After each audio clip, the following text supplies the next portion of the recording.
હવે હરિજનનો પછી એકાંતિક સંત, પરમિકાઈ સંત, હવે એનો દ્રોહી હોય તો કેટલું બગડે. મહારાજ એને સામું જ ના જોઈએ.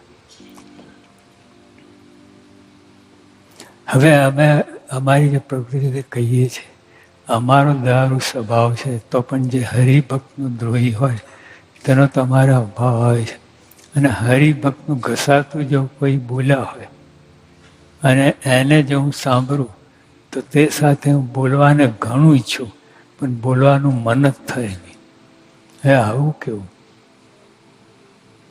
એક તો મહારાજને ગમતો નથી અને પછી મારે કે એટલે અમારો એને 10મો 20મો ભાગ કાઢે છે, ધર્માદો કરે છે, ભગવાનનો આશરો છે, બધું જ કરે છે. નિયમમાં નિયમ પાલન બધું જ. પણ મારે કે અહીંયા જુદો પડે. જો હરિભક્તનું ઘસાતું બોલે, મારા અતિશય ઉદાસ થઈ ગયા છે, એમને ગમતું જ નથી. બોલવાનું મન આટલા માટે થાય છે કે એને બધા નિયમ પાડે, બધું જ કરે છે, સત્સંગી, આદર્શ સત્સંગી છે. પણ જો ભગવાન ભક્તનું ઘસાતું બોલે, નંબર ઉડી જાય, સાવ જતું રહે. અને એને જો હું સાંભળું તો તે સાથે હું બોલવાને ઘણું છું. બોલવાનું ઘણું છે એટલે બધા નિયમ પર આદર સત્સંગી છે, પણ આટલું પણ બોલવાનું મન જ થાય નહીં. આટલા માટે ઘસાતું બોલે છે હરિભક્તનું. એટલે હા, તો આપણે કુસ્તી જ ચાલે છે, ઘસાતું બોલવાની. તો બીજાનું કાપે, આમ કરે. પરસ્પર હરિભક્ત હોય, એકબીજાને આદર રાખતા, પણ તો ઘસાતું બોલવાનું તો પ્રેમથી કહી નાખે એક શબ્દ, આ બધું સારું છે, પણ આમ છે. એ મારા જરાય ગમતું. એ બધો માયાનો ભાવ છે, માયાનું તંત્ર છે. માયા ક્યાંથી ઘૂસે, મારાની એ પ્રશ્ન છે. આ દિવ્ય બધું વાતાવરણ છે, દિવ્ય બધા મુક્તો છે, હરિભક્તો છે, બધા દિવ્ય. એમાં માયા ક્યાંથી પેસે, મારાની પ્રશ્ન. અને જે ભગવાનના ભક્તની સેવા ચાકરી કરે તે ઉપર તો મારે અતિશય રાજીપો થઈ જાય. ઓર્ડિનરી રાજીપો ને અતિશય. બીજા આપણે બધું ઘણું બધું કહીએ, બધું ઘણું આદર્શ સત્સંગી બધું, પણ જો આવી બાબતમાં હોય, ભગવાનના ભક્તનો દ્રોહી હોય, ઘસાતું બોલતો હોય, અંદર ચાલતું જ હોય, મારે આ જ માથાકૂટ છે કે આ બંધ કરે ને આ બધું. અને મહારાજનો સંબંધ હોય, ટૂંકમાં શ્રીજી મહારાજનો સંબંધ થયો. હવે એ કેટલો ઊંચો આવી ગયો. આપણે જો વીરો ભગત હતા, એ મહારાજ એને પૂછીને ધામમાં લઈ જવું હોય કોઈને, તો મહારાજ એને પૂછે, વીરો ભગત અને ધામમાં લઈ જશો? એ હા પાડતો હા, ના પાડતો ના. તો મુક્તાન સમય તો મહારાજ આ કોણ મુક્ત છે? તો પ્રાઇવેટ સેક્રેટરી એનાથી હજી એને પૂછીને તમે બધું કરો છો?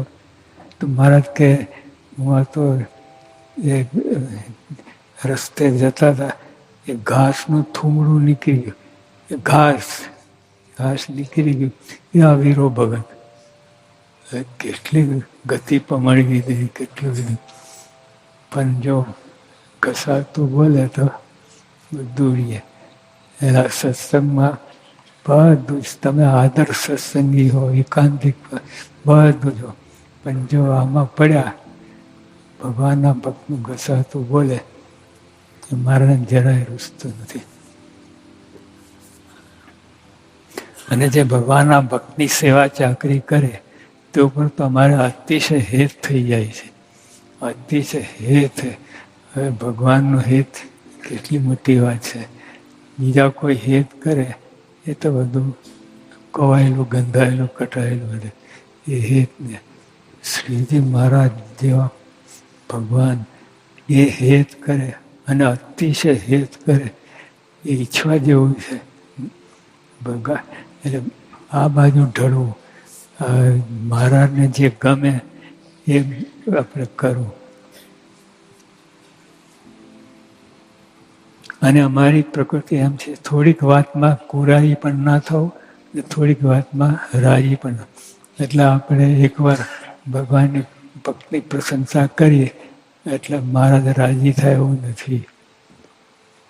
ઘણા વખત સુધી મહારાજ જુએ કે ખરેખર ગુણગાન ગાય છે, રોજ ગુણગાન ગાય છે, એના હૃદયમાં એના ગુણ વસી ગયા છે, એ તે મહારાજ તપાસ. પછી મહારાજ રાજી થાય. અને કુરાજી પણ તરત જ ના થાય. કોઈના કયાથી આપણે જઈને બત્તી મારી મહારાજ આવે છે, મહારાજ પોતે અનુભવ કરે અને પછી રાજી કુરાજી પણ એનો દાવો કરે.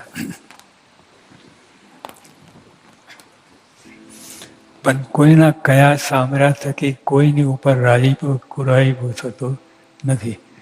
કોઈ તમે જઈને એટલે મહારાજ, સ્વામી અને અસત્પુરુષ આ બધા તમે આમ જઈને વાત કરે, સાંભળી લે, તમને નિષેધય ના કરે, પણ મનમાં પોતાનો અનુભવ થાય તો જ મહારાજ વાત આગળ ચલાવે. એટલે આપણે બધા ઘણાને એવું થાય, જો મેં સ્વામીને કહ્યું, સ્વામી માની ગયા, સ્વામીને આમ કહું માની ગયા. એવું કાંઈ નથી. તમે બ્રહ્મા છો, ખરેખર બ્રહ્મા છો. એમને તો આ વાત ગમે છે, બીજી કંઈ ગમતું નથી. એટલે આપણે કોઈને જો આપણે ઓલા હરિભક્તે સ્વામીને આવું કહ્યું ને એટલે સ્વામી એનું માની ગયા. અને આ કહે સ્વામી નાના કીકા નથી, બધું જાણે. અને આપણે કેટલાક પ્રસંગો જોયા છે. શાસ્ત્રીમાં, યોગી પ્રમુખ સાંઈ મહારાજ એ રીતે કોઈના કયાથી માનતા નથી જ. આપણે ભ્રમ કાઢી નાખવાનું છે આ સત્સંગ. અને મારે તો એ જ અંગ છે, જો ભગવાનનો ખરેખરો ભક્ત હોય, મારે તો એ જ અંગ છે, મારું અંગ જ. આ બીજા બધા આપણે કોઈ મારા આ રીતે કરતા મારાનું અંગ મારો પોતે જ જાહેરાત થાય. મારું તો એ જ અંગ છે.